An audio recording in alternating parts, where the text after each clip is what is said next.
اردو کہانی میں خوش آمدید۔ پیارے بچوں، آج ہم آپ کے لیے کہانی لے کے آئے ہیں جس میں ہم آپ کو بتانے والے ہیں شیطانی مخلوق کے بارے میں۔ پوشنی گاؤں دریائے گرالو کے کنارے واقع تھا۔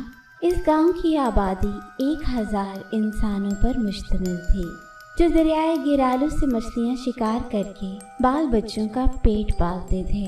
دریائے گرالو میں یوں تو سارا سال پانی بہتا تھا، مگر موسم برسات میں اس کے اندر سیلاب آ جاتا تھا۔ اسی وجہ سے گاؤں کے لوگوں کو دوسرے دیہات میں جا کر محنت مزدوری کرنی پڑتی تھی۔ برسات کا موسم 1 ماہ رہتا تھا اور یہ 1 مہینہ گاؤں کے باشندوں کے لیے گزارنا بہت مشکل ہو جاتا تھا۔ گاؤں کی ہر گلی کیچڑ سے بھر جاتی تھی اور مکانوں کی چھتوں سے پانی ٹپکنے لگتا تھا۔ اس وقت بوشنی گاؤں کے باشندے اللہ میاں سے رو رو کر دعائیں مانگتے تھے کہ بارشوں کا سلسلہ بند کر دے۔ اس برس بھی جب بارشیں شروع ہو گئیں تو ان کا زور دیکھ کر بوشنی گاؤں کے باشندے گھبرا گئے اور سچے دل سے دعا مانگنے لگے کہ یا اللہ زیادہ بارش نہ برسانا۔ بارش 4 دن سے لگاتار ہو رہی تھی اور بوشنی گاؤں کے رہنے والے اپنے اپنے گھروں میں قید ہو کر رہ گئے تھے۔ دریائے گرالو میں بارش کی وجہ سے پانی بڑھنا شروع ہو گیا تھا اور وہ پانی کسی بھی وقت دریا کے کنارے توڑ کر گاؤں میں داخل ہو سکتا تھا۔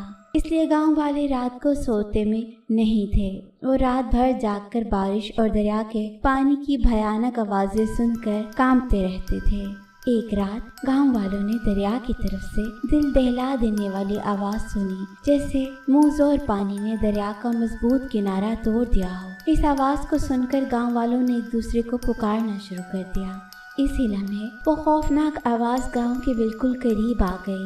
پھر گاؤں کے ہر گھر میں دریا کی گدلے پانی کا ریلا داخل ہو گیا، جس سے لوگوں کا سامان بہہ بہہ کر باہر جانے لگا۔ گاؤں والے ریل آنے سے قبل ہی مکانوں کی چھتوں پہ چڑھ گئے، اس لیے وہ بچ تو گئے مگر ان کی اور بہت سی چیزیں تیز رفتار پانی اپنے ساتھ بہا کر لے گیا۔ ان میں بہت سارے مویشی بھی تھے۔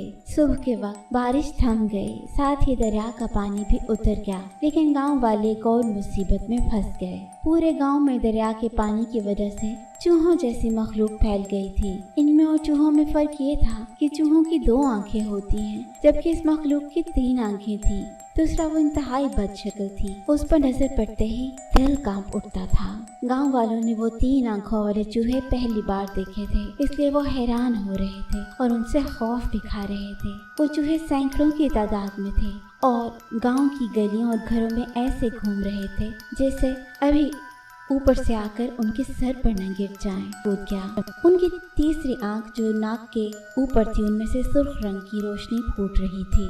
پھر لوگوں کی دیکھتے ہی دیکھتے ان چوہوں نے گاؤں کے مویشیوں پر حملہ کر دیا اور انہیں کاٹ کاٹ کر کھانے لگے۔ ان کے حملے سے گھبرا کر گاؤں کی بھینسیں، بکریاں اور دوسرے جانور گلے سے خوف زدہ آوازیں نکالنے لگے۔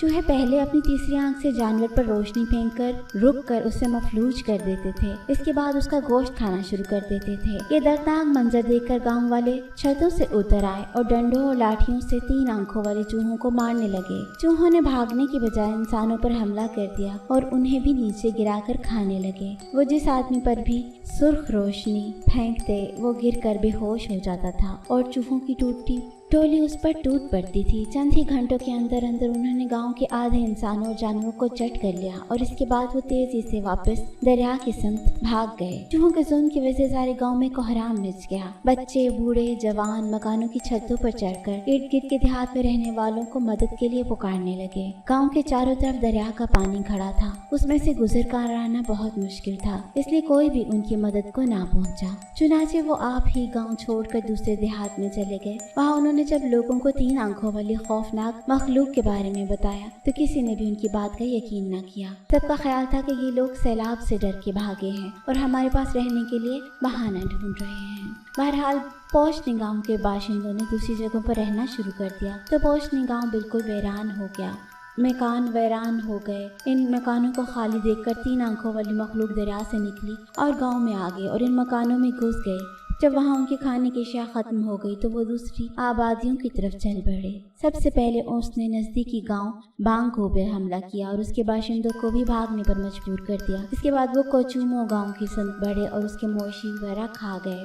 मखलूक का शोर मच गया और लोग अपने अपने घर बार छोड़कर दूर देहात की तरफ भागने लगे। भागने वालों में एक लड़का मुनीर भी था। मुनीर अपने वालिदैन के हमरा भागकर अपने चचा के पास सरोप गांव में पहुंचा तो उसके चचा साथ भाई मकसूद ने उससे पूछा कि ये लोग मामूली चूहों से डरकर क्यों भाग आए हैं, क्या ये चूहों का मुकाबला नहीं कर सकते? जवाब में मुनीर ने कहा, वो मामूली चूहे नहीं हैं बल्कि कोई खौफनाक मखलूक है। उसके माथे पे तीसरी आंख है जिसमें वो सुर्ख रंग की रोशनी निकालकर हर जानदार को बेहोश कर देती है और फिर उसे खा जाती है। मकसूद को मुनीर की बात का यकीन न आया। उसने मुनीर से कहा, ऐसी मखलूक के बारे में मैंने पहली मर्तबा सुना है, मुझे तो यकीन नहीं आ रहा, क्या तुम मुझे वो मखलूक दिखा सकते हो? मुनीर ने कहा, ना बाबा ना, मैं उस मखलूक के सामने नहीं जाना चाहता, वो मुझे भी खा जाएगी। मगर मकसूद ने जिद करके मुनीर को रजामंद करा लिया और वो दोनों घर वालों से चोरी उस देहात की तरफ चल पड़े जिन पर 3 आंखों वाले चूहों ने कब्जा कर रखा था। वहाँ जाकर उन्होंने देखा कि चूहों ने किसी शय को जिंदा नहीं छोड़ा था। वो मेंढक, छिपकलियाँ और कछुए भी खा गए थे। मकसूद और मुनीर सैलाब के पानी से बचते बचाते आगे बढ़ रहे थे कि एक जगह मुनीर के कदम रुक गए और उसने चीख कर मकसूद से कहा, मकसूद वो देखो, सामने दरख्त पर देखो, चूहे दरख्त पर चढ़े हुए हैं। मकसूद ने उस दरख्त की तरफ देखा तो उसके बदन में खौफ की लहर दौड़ गई क्योंकि उस दरख्त पर हजारों चूहे चढ़े हुए थे और ऐसे लग रहा था जैसे पूरा दरख्त शहद की मक्खियों का छत्ता हो। चूहों ने भी उन्हें देख लिया और तेजी से नीचे उतरने लगे। बाज ने तो अफरा तफरी के आलम में दरख्त से छलांग लगाई और मकसूद और मुनीर की तरफ दौड़ पड़े। मकसूद और मुनीर की ये देखकर जान ही निकल गई। वो जिधर को मुंह उठा सर पर दौड़ पड़े। मकसूद दाएं जानिब को दौड़ने लगा और मुनीर बाएं जानिब को, लेकिन जान बचाने की खातिर वो गिरते पड़ते लगातार दौड़ते रहे। दौड़ते दौड़ते मकसूद का एक जगह गीली मिट्टी पर पांव फंसा और वो कीचड़ में दूर तक फिसलता चला गया। इसी समय उसके सर पे बहुत सारे चूहे हो गए। वो चूहे बहुत भूखे थे इसलिए मुंह से भयानक आवाजें निकाल रहे थे।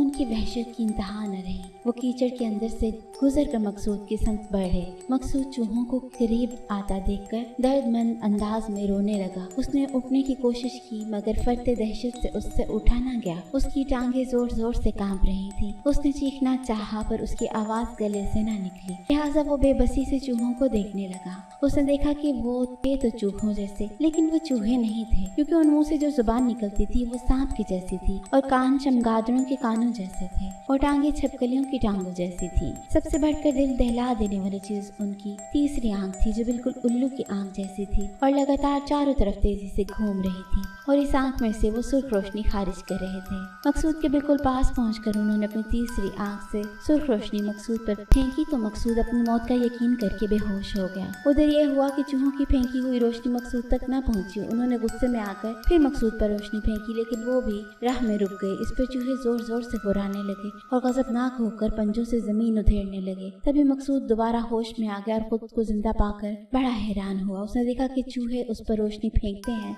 पर उस तक नहीं पहुंच रही थी। इससे मकसूद बड़ा हैरान हुआ और खुश भी, और वो वहाँ से उठकर भागने की बजाय दिल मजबूत करके चुपचाप लेटा रहा और गौर करता रहा कि सुर्ख रोशनी उस तक क्यों नहीं पहुंच रही। एक तरफ वो खुश था कि चूहों की चीड़ फाड़ से बच गया, दूसरी तरफ चूहों के गुस्से से बुरी हालत थी। वो मकसूद को खाने के लिए आगे बढ़ते थे लेकिन डरी डरी चीखें मारकर पीछे हट जाते थे। वो जोर जोर से जमीन पर पंजे मारने लगते थे। सोच सोच कर मकसूद को मालूम हो गया कि चूहों की तीसरी आंख से निकलने वाली रोशनी उस तक क्यों नहीं पहुंच रही। असल में मकसूद ने सुर्ख रंग की रेशमी टोपी पहनी हुई थी जिस पर रोशनी का असर नहीं हो रहा था बल्कि उसके लिबास से चूहों की रोशनी टकरा कर वापस जाती थी और चूहों को जख्मी करती थी। मकसूद ये देखकर इन चूहों में से कई चूहे अब बेहोश होने के करीब पहुंच गए थे। फिर इससे पहले कि वो रोशनी उल्टा चूहों को बेहोश कर देती, चूहे खौफजदा होकर वापस भाग खड़े हुए। इस पर मकसूद ने खुशी का नारा लगाया और उठ खड़ा हुआ। फिर वो सरपट अपने गाँव की तरफ दौड़ने लगा। गाँव में जाकर उसने गाँव वालों को तमाम सूरत हाल से आगाह किया और ये भी बताया कि भूखे चूहे किसी भी वक्त हमारे गाँव पर हमला कर देंगे, इसलिए हमें उन्हें पहले ही मार डालना चाहिए। चुनांचे गांव वालों के 200-250 नौजवानों ने सुर्ख रंग की रेशमी चादरें अपने जिस्मों के गिर्द लपेटी और लाठियां और डंडे और मिट्टी के तेल की कनस्तर लेके उस तरफ चल पड़े जिधर चूहों का हजूम था। चूहों ने बेशुमार इंसानों की आवाजें सुनी, साथ ही उनकी जो बू सूंघी तो खुश हो गए कि शिकार आ रहा है। वो भी उधर दौड़ पड़े जिधर से मकसूद गांव वालों को लेकर आ रहा था। इंसानों और 3 आंखों वाली मखलूक का आमना सामना हुआ तो 3 आंखों वाली मखलूक ने इंसानों पर जबरदस्त हमला किया, मगर वो इंसानों तक न पहुंच सकी। इस पर उसने वहां से भाग निकलने की कोशिश की। इतनी देर में इंसानों ने 3 आंखों वाली खूनख्वार मखलूक को चारों तरफ से घेर लिया और उस पर लाठियां और डंडे बरसाने लगे। फिर उन्होंने आदमखोर चूहों की चारों तरफ मिट्टी के तेल का छिड़काव करके आग लगा दी और इस आग में इजाफा करने के लिए इसमें खुश्क लकड़ियां, फट्टे, पुराने कपड़े और दरख्तों के सूखे पत्ते फेंकने लगे। इससे आग के शोले आसमानों से बातें करने लगे और उसका दायरा वसी हो गया। इसके बाद 3 आंखों वाली मखलूक का बचना मुश्किल हो गया। वो इसी आग में धड़ाधड़ जलने लगे। आखिरकार सब के सब खूनी चाहे इस जिस्म में भस्म हो गए और इस तरह बोशी गांव वालों को और दूसरे तीसरे गांव वालों को ऐसी मखलूक से जो कि शैतानी मखलूक थी रिहाई हासिल हुई। तो बच्चों, अगर इंसान अक्ल से काम ले तो बड़ी से बड़ी मखलूक से भी लड़ सकता है, लेकिन इसके लिए ज़रूरी है कि इंसान हिम्मत का दामन कभी ना छोड़े। नई कहानी सुनने के लिए चैनल को सब्सक्राइब करें। शुक्रिया।